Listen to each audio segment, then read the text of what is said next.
Bonjour, Isabelle Laborde, simple citoyenne sans compétences particulières.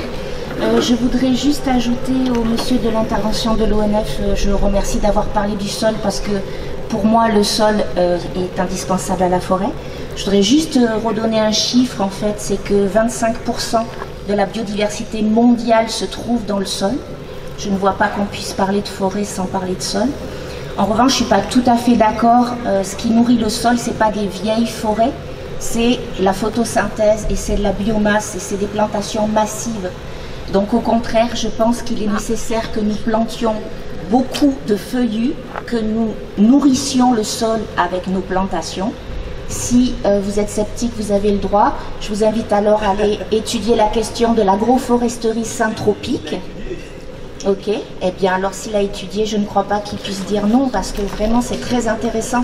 Agroforesterie syntropique, messieurs et mesdames, je pense que c'est important qu'on aille s'en informer. Et la deuxième chose que je voulais dire, c'est qu'on ne peut pas envisager la problématique de la forêt sans envisager le problème agricole. C'est aussi des champs de maïs, c'est aussi un parti pris. Et je pense que nous avons besoin de travailler ensemble, tous, et pas les uns contre les autres. Voilà. Merci. Très bien, merci. Pascal, tu voulais rajouter? Oui, sur la question du fond, puisque ce qui peut rassembler, et on l'a prouvé sur le rassemblement dans les Pyrénées contre le projet Trieste, c'est, je disais, la question des valeurs, mais la question des objectifs. Pourquoi? Parce que la problématique, et je vous remercie, j'ai dit votre prénom sur l'intervention sur le GEM, Cyril, la problématique essentielle de mon point de vue de communiste, c'est la question de la propriété privée et son extension inéluctable vers une concentration foncière et une concentration capitalistique. Je crois que ce problème, si on ne l'affronte pas dans le temps qui est le nôtre, et vous l'avez souligné quelqu'un tout à l'heure sur le retournement de situation nécessaire dans les 50 ans qui restent, on est confronté à une privatisation de l'ensemble du vivant. Et sur l'eau, qui a été soulignée, et sur la question de la biodiversité, et tous les projets qui sont portés actuellement par certains élus dans les Hautes-Pyrénées sont sur la privatisation de l'air, avec des chaudières de 3e génération sur les déchets ultimes, sur la privatisation des terres agricoles pour des panneaux soi-disant agrivoltaïques, ce qui n'existe pas, qui est un conte, sur la privatisation des forêts avec où on brûle de la biomasse en direct, sans penser qu'il peut y avoir des citoyens qui s'expriment avec des organisations qui ont déjà travaillé sur ces sujets. Pourquoi? Et je rejoins la préoccupation du camarade de la CGT. Sur l'Occitanie, quand on a fouillé un peu la question de la construction et du stockage du carbone, avec des constructions bois, on a 45 000 logements qui se construisent chaque année. On a moins de 200 projets en construction bois sur 45 000 logements. Là, c'est la réalité. Et sur le bâti public, on pourrait se dire que les lycées, qui sont aux mains de la région, et sur la rénovation donc, des lycées, la région pourrait faire de nouveaux lycées en construction bois. Ce n'est pas le cas non plus. Donc on a interrogé et on a sorti, nous, un plan construction bois pour la région Occitanie, pour relancer une filière à partir de ce qu'on vous disait, des comités de vallée citoyens et des comités de territoire en lien avec les PETA ou les intercommunalités. Et là-dessus, on peut rassembler. Pourquoi? Parce que la vérité, ce n'est pas les propriétaires qui l'ont, puisqu'ils sont sur la privatisation, ils sont sur des intérêts privés. Comment on fait correspondre les intérêts privés avec l'intérêt général? Je ne connais pas, moi, dans le capitalisme, ça. Je ne connais pas cette pratique. Et tu as raison de le souligner. Par contre, ce que je connais, c'est qu'on peut nous proposer se battre pour des copropriétés d'usage. C'est-à-dire qu'en définitive, il n'y a plus de propriétaires, quoi. On a besoin de copropriétés d'usage pour travailler, comme il y avait au Mexique, la terre appartenait à ceux qui la travaillaient. C'était l'article 24 de la Constitution mexicaine. Donc, je veux dire, si nous, on n'a pas une réflexion là-dessus, il n'y a pas de solution, effectivement, dans le capitalisme. On va être toujours à la remorque et courir sur il y avait un débat hier matin, enfin une tentative de débat sur le travail capitalisme. Osons un travail communiste, madame. Osons un travail communiste. Osons s'émanciper complètement du capitalisme. Voilà. Merci. J'ai juste apporté une précision quand même. J'ai ramené un petit peu de poésie dans ce débat politique. par rapport à l'activité bactériologique des sols. Pourquoi les sols sont importants et la faune, la microfaune est importante au niveau des sols.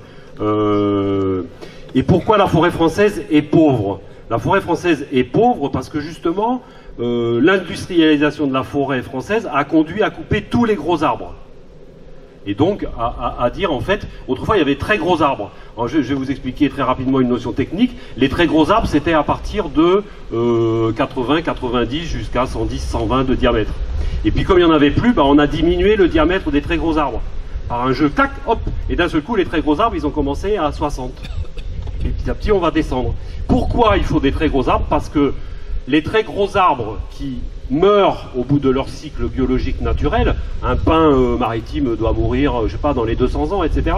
Quand il tombe au sol, il transporte avec lui un cortège biologique qui est indispensable. Or, si on diminue, si on supprime les gros arbres, les cortèges biologiques disparaissent.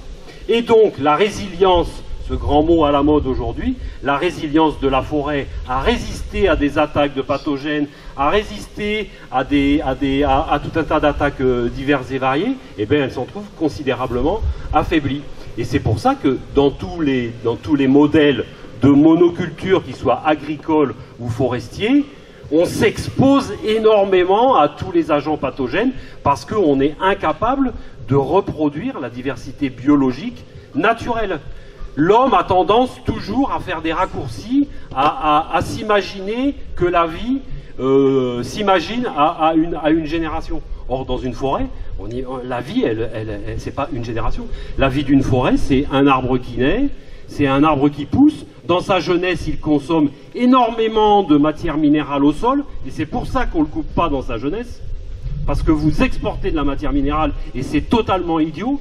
On attend qu'il devienne largement adulte avant de le couper, et ensuite, au bout de son rythme biologique, il meurt, et en mourant, il développe des champignons, il développe tout un tas de faunes qui justement permettent à la forêt de résister. Donc, les replantations massives, c'est pas la replantation massive, puisque avant de faire une forêt équilibrée en termes biologiques, il vous faut une grande surface, il vous faut 400 ans. Donc voilà, vous pouvez replanter aujourd'hui. Madame. Bonjour, bonjour. Suzanne. Donc moi je prends la parole, mais sur une invitation. Le castor, avec un barrage comme ça, il hydrate 20 hectares et il fait remonter la nappe phréatique. Alors moi ça m'a fait l'effet d'une bombe, parce que j'arrivais de l'agroécologie, et en agroécologie on ne pense pas la rivière. On pense le maïs, on pense tout, mais on pense la captation d'eau sur les pentes, etc. On est tout le temps en train de réfléchir à l'eau, mais en fait j'ai compris qu'on pensait nos paysages sans penser la rivière d'une part, et sans penser à un allié absolument extraordinaire. Le bassin versant Adour-Garonne, c'est le seul, la Nouvelle-Aquitaine, on est la seule région de France sans castor. Le castor, l'alliance avec le castor est préconisée dans le rapport du GIEC 2022, au même titre que l'agroécologie. Là, je parle pas c'est la ripisylve. On a des ripisylves dans une santé très très mauvaise. Vous avez parlé de stockage de carbone. Les zones humides disparaissent 3 fois plus vite que les forêts, et le stockage de carbone, il se fait dans les zones humides. Ici, il y a 10 000 ans, ce cours d'eau, il serait aussi, nous, on serait dans une zone humide, parce qu'il y aurait des castors. Comment est-ce qu'on sait qu'il y a des castors ici? Il se trouve qu'on a le bœuf à Bazas, et bœuf, beaver, beauvoir, beuvron, bièvre, bouvron, enfin tout ça c'est des mots qui veulent dire castor, c'est bébert, bibracte. En France on a bibracte, on avait une déesse castor. Pourquoi? Parce que elle amène l'eau et elle amène la vie. Enfin forcément l'eau c'est la vie. Et donc voilà, je voulais dire. Alors pourquoi je me permets de dire ça? Parce que effectivement dans notre bassin, Adour-Garonne, on n'a pas de castor. Et donc moi je suis franco-états-unienne, mais je suis de Bazas. Mais dans les forêts, dans les méga-feux de Californie, donc moi je vis la moitié du temps, un méga-feu c'est pas 16 000 hectares, c'est 300 000 hectares. Et là-bas c'est la course contre la montre, dans tout ce qu'on appelle le Pacifique Nord-Ouest, c'est la course contre la montre de collaborer avec le castor, parce que lui c'est régénérer une rivière, il sait restaurer une rivière, mais 10 000 fois mieux que nous, ça fait 8 millions d'années qu'il fait ça. Nous, Homo sapiens, on a une espèce qui a 300 000 ans et on aime les espaces secs, mais malheureusement, la sécheresse structurelle qu'on a créée, par-dessus ça, il y a le réchauffement climatique qui vient et on est dans une situation terrible. Mais on l'a créé, la sécheresse, on l'a créée. Et donc, il y a la mise en place de barrages.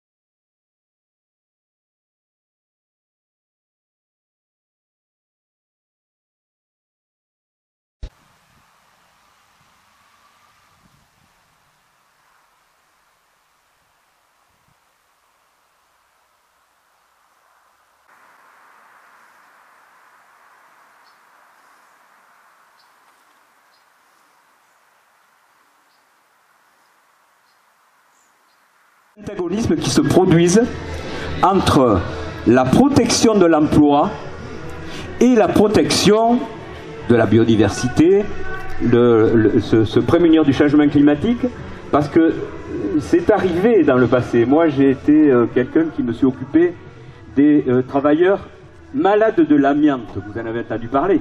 Voilà. Et il y a eu à un moment donné, je vous assure, un antagonisme entre les associations qui voulaient sortir l'amiante de partout, interdire l'amiante, et ceux qui, à juste raison aussi, voulaient conserver l'emploi, quoi. Donc, peut-être que cette question se repose par rapport à la question de la forêt, quoi. Parce que si on l'exploite pour l'emploi, peut-être que ça sera difficile de la préserver par rapport à la biodiversité. Mais peut-être que je me trompe. Merci. Merci, merci. Dans la forêt aujourd'hui, il y a plus je vais passer la parole à Jacques avant, mais une chose c'est que il n'y aura pas de problème. Sur l'amiante, le problème ne s'est pas posé comme ça, c'est que malheureusement pendant des années, l'État n'a pas voulu prendre en compte, bon, enfin, on ne va pas discuter de l'amiante, mais c'est plus compliqué que ce qui a été dit, et il n'y a aucune organisation qui défend, je dirais, l'emploi à partir de l'amiante. Bien au contraire, il y a des associations dans les syndicats qui se battent justement pour faire reconnaître, et c'est pas facile dans toutes les boîtes de faire reconnaître les maladies qui dérivent de l'amiante. Voilà. On a été en retard dans notre pays malheureusement, et c'est pas à cause des, je dirais, des organisations sociales, quoi. Jacques, à toi. Oui, juste 2 secondes pour rebondir par rapport aux expériences et à la réussite de la lutte qu'ont fait notamment Pascal et Jacques dans les Pyrénées. Pardon, et Pépin aussi, tout le collectif. Mais bon, la base, la différence, l'énorme différence, c'est je crois qu'ils avaient 70% de forêt communale ou domaniale. Le problème ici, je reviens, hein, c'est mon toc, hein, le pain, c'est privé à 80%. Donc effectivement, ou 90%, on ne va pas chipoter. Ce que je veux dire, si on veut modifier ce système-là, ça ne peut passer encore une fois, effectivement, hein, la lutte, il n'y a pas de souci, hein, la NUPES, le PC, l'AFI, le PS, je ne sais quoi, les Verts, il n'y a aucun problème. Mais le problème, c'est que, encore une fois, oui, mais encore une fois, il faut arriver à ce qu'un CNPF, je me rabâche, hein, je vais insister, Nouvelle-Aquitaine, alors effectivement, il y a des CNPF ailleurs qui le gèrent avec des inclusions de personnes autres, hein, qui arrivent parce qu'ils se font élire. C'est une élection, le CNPF, le conseil d'administration. Ce sont des propriétaires privés forestiers. Donc, qu'est-ce qu'on fait? Donc, si c'est pas porté par un parlementaire, sénateur ou député, alors ça serait bien que ça soit quand même de Gironde ou de Landes. Alors bon, en Gironde, on les connaît tous, enfin, je ne vais pas énoncer le nom parce que je risque de me planter en plus, peu importe, hein, mais il faut que ça soit porté par des élus départementaux, parlementaires, pour modifier au moins le statut du CNPF Nouvelle-Aquitaine, qui est des introductions de membres de droit dans ce CNPF, de façon à modifier les PSG, les plans simples de gestion à venir et actuels, parce que là, il faut que ça soit rétroactif, c'est-à-dire que le gars qui est le propriétaire forestier qui a signé un plan de gestion, comme ça s'est fait notamment à Pompéjac, sur 20 hectares de feuillus qu'ils ont coupé, il a replanté en pin, les pins ils sont hauts comme ça, les pins ils poussent dans le lit majeur, donc ce PSG que personne n'a vu, parce que le problème aussi, c'est on parle de PSG, patati patata, il faut... Enfin, moi, Bon. Ces PSG ne sont pas publics, c'est-à-dire le maire ou les adjoints n'ont pas accès. Ce sont des documents privés signés par un propriétaire forestier privé dans un établissement public administratif avec le tampon du CNPF. Alors, où on va? Et alors, juste une parenthèse par rapport à ça, on parle de l'ONF. Oui, je finis, oui. L'ONF, c'est quand même impressionnant. L'ONF, c'est l'Office national des eaux et forêts. Hein, des forêts. Les eaux, on l'a oublié. Alors, voilà. Depuis 1960, on a enlevé l'eau. J'en reviens à ce que mademoiselle ou madame disait. On a enlevé l'eau. C'était le service des eaux et forêts. Les castors. À partir de 1960, on enlève l'eau, on coupe et on va s'occuper de la forêt qui va produire, et l'eau, on va voir, on va donner à boire et à manger à la volaille. Donc ce que je veux dire, c'est que l'ONF, c'est un établissement public, industriel et commercial. C'est quand même aberrant. Hein. Ce sont des fonctionnaires d'État qui sont obligés, pour avoir leur budget, de faire des coupes, de faire des coupes rases, de proposer des labours pour planter du pain, pour proposer de mettre du glyphosate sur la Molinie, parce que c'est envahissant. Alors qu'est-ce qu'on fait? Et c'est privé, et c'est public, alors c'est vous. Donc, c'est le monde à l'envers. Donc, j'en reviens au CNPF, il faut vraiment que ça soit porté par les politiques pour modifier les statuts, au moins sur la Nouvelle-Aquitaine. Merci. Alors, c'est à toi.